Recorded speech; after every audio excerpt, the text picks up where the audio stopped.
ആരോഗ്യമന്ത്രിയാകട്ടെ കമാതരക്ഷരം 5 വർഷം ആരോഗ്യ മേഖലയിലെ നഴ്സുമാരടക്കമുള്ള സ്വകാര്യ ആശുപത്രിയുടെ ജീവനക്കാരോട് പറഞ്ഞിട്ടില്ല. നിങ്ങൾ സ്വകാര്യ ആശുപത്രിയിലെ ജീവനക്കാരുടെ പ്രശ്നങ്ങൾ ചർച്ച ചെയ്യാൻ ബലരാമൻ കമ്മിറ്റിയിലെ റിപ്പോർട്ടിലെ 32 നിർദ്ദേശങ്ങൾ നടപ്പിലാക്കാൻ സമയമില്ല. പ്രിയപ്പെട്ടവരെ, തിരഞ്ഞെടുപ്പാണ് വരുന്നത്. വളരെ കൃത്യമായി, വളരെ വ്യക്തമായി ഞാൻ പറയാൻ ആഗ്രഹിക്കുകയാണ്.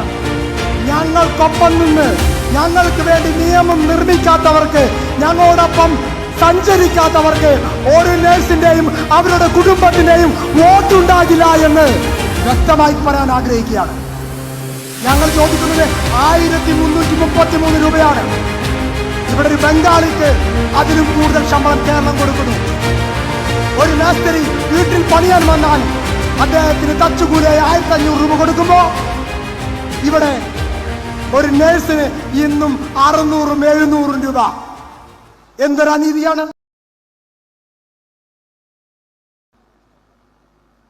അടിസ്ഥാന ശമ്പളം 40,000 രൂപയാക്കുക എന്നുള്ളതാണ് പ്രധാനമായിട്ടും നമ്മുടെ മുദ്രാവാക്യം. നഴ്സിംഗ് അധ്യാപകർക്ക് UGC സ്കെയിൽ പ്രകാരം ബഹുമാനപ്പെട്ട ഹൈക്കോടതി വിധിച്ച ശമ്പളം നൽകപ്പെടുക എന്നുള്ളതാണ് മറ്റൊരു മുദ്രാവാക്യം. 3 ഷിഫ്റ്റ് സമ്പ്രദായം, Balaraman committee report, Jagadish Prasad committee report എന്നിവയൊക്കെ പൂർണ്ണമായി നടപ്പിലാക്കുക. ഈ ആവശ്യങ്ങൾ ഉന്നയിച്ചുകൊണ്ടാണ് ഇന്ന് നാം സൂചനാ പണിമുടക്ക് കേരളത്തിലെ 476ഓളം ആശുപത്രികളിൽ നടത്തിയിട്ടുള്ളത്. സമരം ആശുപത്രികൾ സമ്പൂർണ്ണമായിരുന്നെങ്കിലും അധികാരികൾ ഈ സമരത്തോട് എന്ത് നിലപാട് സ്വീകരിക്കുന്നു എന്നുള്ളത് അടുത്ത ദിവസങ്ങൾ നമുക്ക് കാണാം. ഇന്നത്തെ ഈ സൂചനാ പണിമുടക്കുകൊണ്ട് ഈ പ്രശ്നങ്ങൾ ഇവിടെ അവസാനിക്കില്ല എന്നുള്ളത് ഞാൻ ഓർമ്മിപ്പിക്കുന്നു. ഇന്ന് ആശുപത്രിയിൽ 1/3 ആളുകളെ കൊടുത്ത് ഒരുപാട് പ്രയാസമുള്ളവരും ബുദ്ധിമുട്ടുള്ളവരും ഒക്കെ അതാത് ജില്ലകളിൽ ഇരുത്തിയിട്ടാണ് നമ്മളിന്ന് ഇത്രയും ആളുകൾ ഇവിടെ സംഘടിച്ചിരുന്നത്. 3 വർഷം പഠിച്ചില്ലേ? 3 വർഷം ഇവർ പഠനം നടത്തി. ആ പഠനത്തിന്റെ ഭാഗമായി ആ കമ്മിറ്റിയിൽ നിന്നും ബഹിഷ്കരിക്കാൻ UN എടുത്ത തീരുമാനം എത്രമാത്രം ശരിയായിരുന്നു എന്ന് നിങ്ങൾ നോക്കിയേ.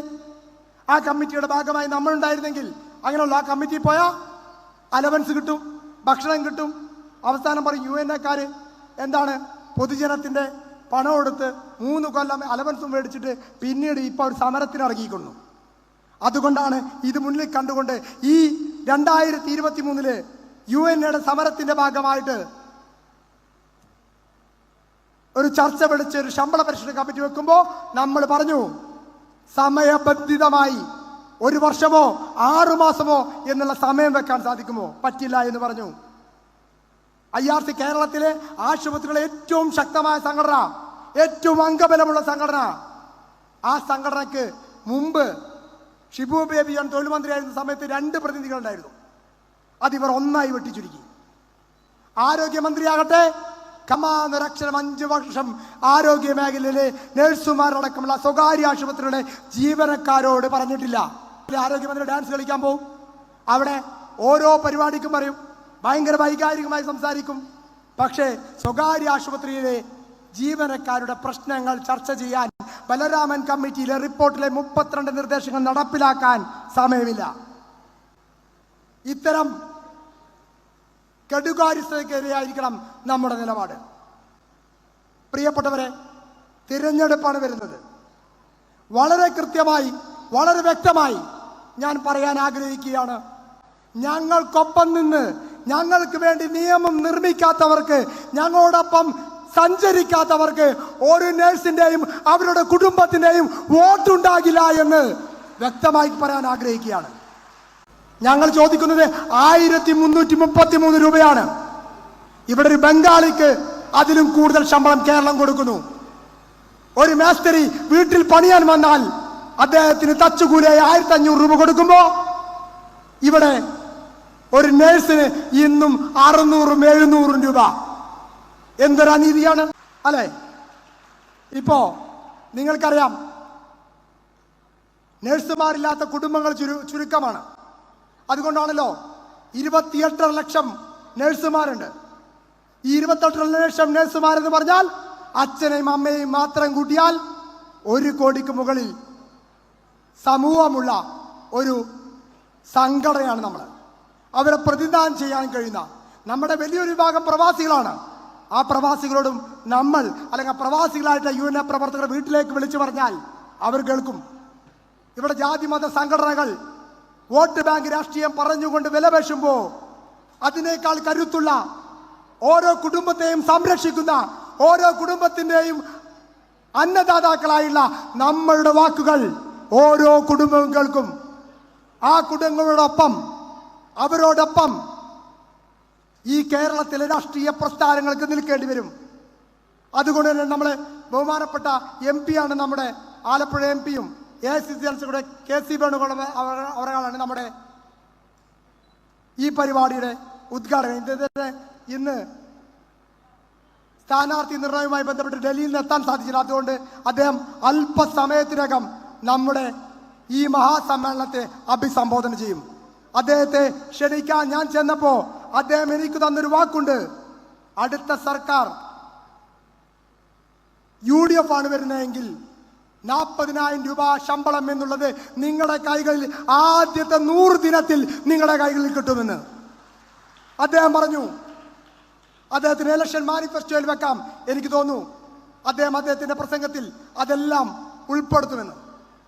ഞങ്ങൾ പറയുന്നു, രാഷ്ട്രീയമായി സ്വതന്ത്ര ചിന്താഗതിയോടെ നിൽക്കുന്ന ഞങ്ങൾക്ക് ഞങ്ങളോടൊപ്പം നിൽക്കുന്നവരെ മാത്രം സഹായിക്കാനുള്ള ബാധ്യതയേ ഉള്ളൂ. എന്തൊരു അനീതിയാണ്! എത്ര മണിക്കാണ് ഡ്യൂട്ടി എടുക്കുന്നത്? ഡബിൾ ഡ്യൂട്ടി എടുപ്പിക്കുന്നു. ഇപ്പൊ നിങ്ങൾ കണ്ടില്ലേ, ഒരു കത്തി അല്ലെങ്കിൽ സിസേഴ്സ് കത്തി മറന്നു വെച്ചു പോയി എന്നൊക്കെ പറഞ്ഞ് അതൊരു പ്രൈവറ്റ് ഹോസ്പിറ്റലാണെങ്കിൽ ഒരു 100 സിസേഴ്സിന്റെ പൈസ സ്വകാര്യ ആശുപത്രി നഴ്സുമാർ ശമ്പളത്തിൽ പിടിച്ചിട്ടുണ്ടാവും ഇല്ലേ? തെർമോമീറ്റർ പൊട്ടിയാ അതിന് നമ്മൾ കൊടുക്കണം. അപ്പുറത്ത് ഏതെങ്കിലും ഒരു പേഷ്യന്റ് പണമടയ്ക്കാനില്ലാതെ ആശുപത്രിയിൽ നിന്ന് ഇറങ്ങിപ്പോയാൽ ആ പണം കൂടി നഴ്സുമാരുടെ ശമ്പളത്തിൽ പിടിക്കുന്ന കള്ളന്മാരാണ് കേരളത്തിലെ ആശുപത്രി മാനേജ്മെന്റുകൾ എന്ന് പറയാൻ ഞാൻ ആഗ്രഹിക്കുകയാണ്. അല്ലേ?